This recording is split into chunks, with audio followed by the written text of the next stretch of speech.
The scream echoed down the hallway like a glass shattering on tile. Students froze, teachers glanced up from their conversations, and the sound of hurried footsteps filled the air. Moments later, Emma stood in the middle of the girls' locker room, trembling, not from fear, but from rage so deep it burned in her chest. Her locker door was wide open. Inside, her neatly folded gym clothes had been ripped apart, her shoes thrown into the shower drain, and her phone, her lifeline to her friends, her photos, and her private thoughts, was lying face down in a puddle of water. It wasn't hard to figure out who did it. The smirks, the whispers, the way 3 boys from the basketball team walked past the locker room door moments earlier, laughing too loudly. It was almost theatrical. Emma's mind replayed the way one of them, Tyler, had shoved past her in the hallway the week before, muttering something about quiet girls needing to be taught a lesson. She had ignored it then. But this was different. Emma wasn't the type to lash out immediately. She had learned long ago, watching her older sister handle a cruel workplace boss. That power wasn't in shouting back, but in knowing when to move silently and strike with precision. So instead of screaming or crying in front of everyone, she calmly picked up her dripping phone, wrapped it in her towel, and walked out without saying a word. That silence was the first step in her plan. The first challenge came at home. Her parents, hard-working and tired from juggling jobs, saw the damaged phone and the ripped clothes, but their advice was the same. Tell a teacher. Let the school handle it. Emma knew better. Teachers could scold, maybe suspend, but these boys would wear that suspension like a badge of honor. She needed something that would leave a mark on their pride, not just their record. Over the next week, Emma became a shadow in the hallways, listening more than she spoke. She learned that the 3 boys, Tyler, Matt, and Jason, had a group chat where they bragged about their pranks. She overheard one of their friends mention that Tyler's big basketball tryouts were coming up and that a scout from a college team was supposed to visit. That was her opening. The second challenge was finding proof. People believed the boys because they were popular athletes. Emma was just the quiet girl who sat near the back of class. But she had a small advantage: her cousin Mia, a tech-savvy sophomore who could access the school's forgotten security camera system in the hallway outside the locker rooms. It took 3 late-night text conversations and a promise to cover for Mia in chemistry class, but soon Emma had grainy, undeniable footage of the boys slipping into the girls' locker room while laughing. The footage alone wasn't enough. If she handed it straight to the principal, the boys might get a slap on the wrist. No, Emma wanted the entire school to know exactly who they were. That's when she came up with the most calculated move of her life. She created an anonymous social media account called Eagle Eye, named after the school mascot, and uploaded a short, edited clip showing the boys entering the girls' locker room.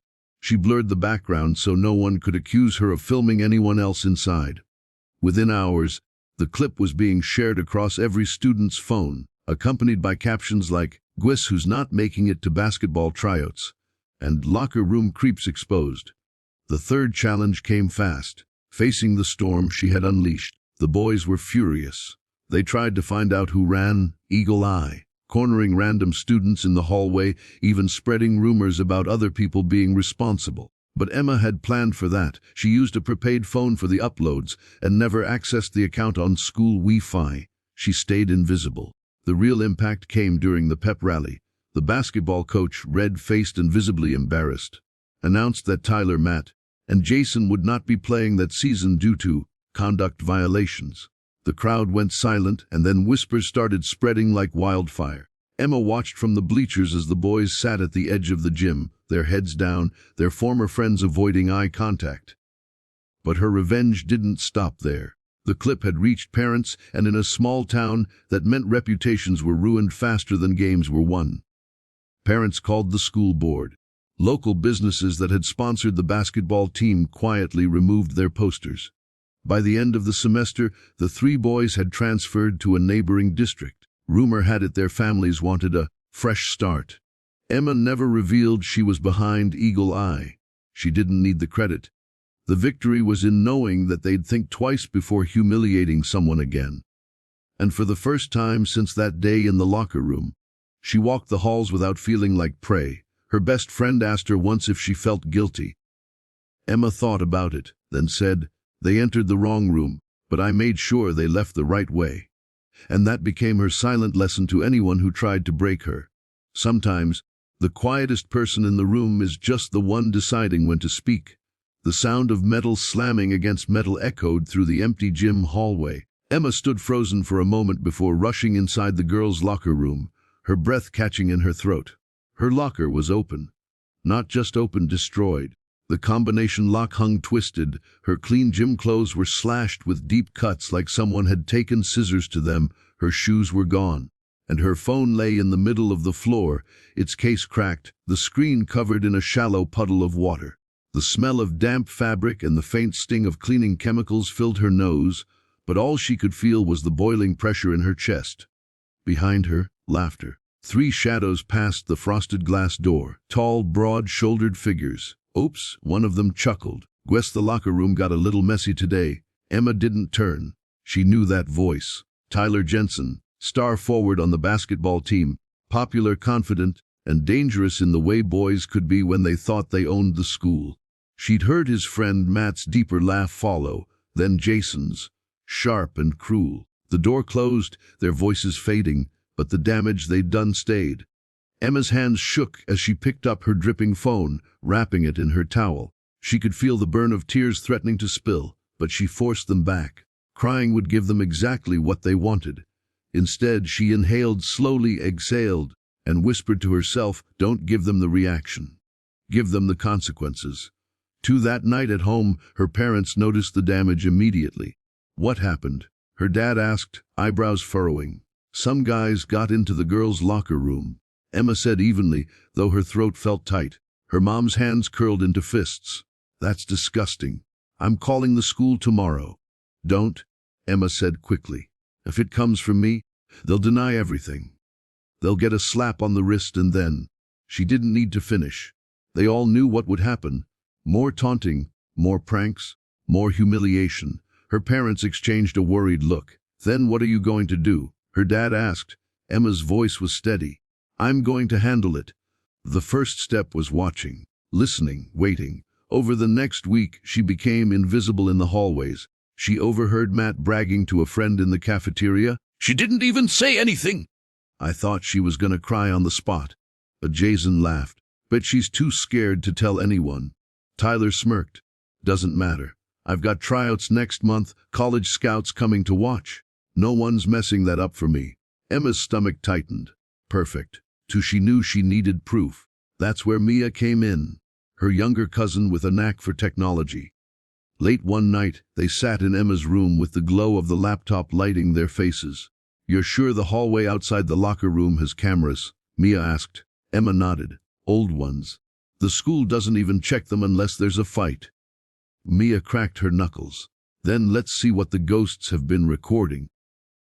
Half an hour later, there it was, grainy footage of Tyler, Matt and Jason slipping into the girls' locker room, looking around before ducking inside. Mia paused the clip. "You want me to send this to the principal?" she asked. "No," Emma said. "We're not going to bury it in paperwork. We're going to put it where everyone can see it." The next day, Emma created an anonymous Instagram account called Eagle Eye after the school's mascot. She cropped the footage so no one else appeared, just the 3 boys entering the locker room. She posted it with a simple caption of "School heroes or locker room creeps. You decide." By lunchtime, the post had spread to every corner of the school. Students huddled around phones, gasping, whispering, laughing in disbelief. Some comments called the boys gross. Others demanded they be banned from sports. Tyler's friends stopped high-fiving him in the hallway. Matt avoided eye contact in class. Jason looked ready to fight anyone who so much as glanced at him. 3 days later, the principal made an announcement over the intercom. "It has come to our attention that certain students engaged in highly inappropriate and unacceptable behavior. Effective immediately, these students will be removed from extracurricular activities, including the basketball team, pending further disciplinary action." The gym fell silent during practice that afternoon when the coach told Tyler, Matt, and Jason to hand in their jerseys. Tyler argued, shouting that the video was taken out of context, but no one believed him anymore. At the next pep rally, the absence of the 3 players was obvious. The school's chant sounded hollow, almost embarrassed. The once invincible trio now sat isolated in the bleachers, their reputations in ruins. Rumors swirled. Some said their parents were furious. Others claimed they were switching schools to avoid the drama. By winter break, the rumors turned to truth. They were gone. Tumia grinned when she told Emma the news. They transferred. Guess Eagle Eye worked. Emma only smiled faintly. Good. Maybe next time they'll think before stepping into the wrong room. She never revealed she was behind the account. The victory wasn't about credit. It was about restoring the balance, about making sure the quiet girl wasn't an easy target anymore. And as Emma walked through the halls, head high, she noticed something. The same students who used to overlook her now moved aside, giving her space. Not out of fear, but out of respect. Because they'd learned a lesson the hard way: never underestimate the quiet ones.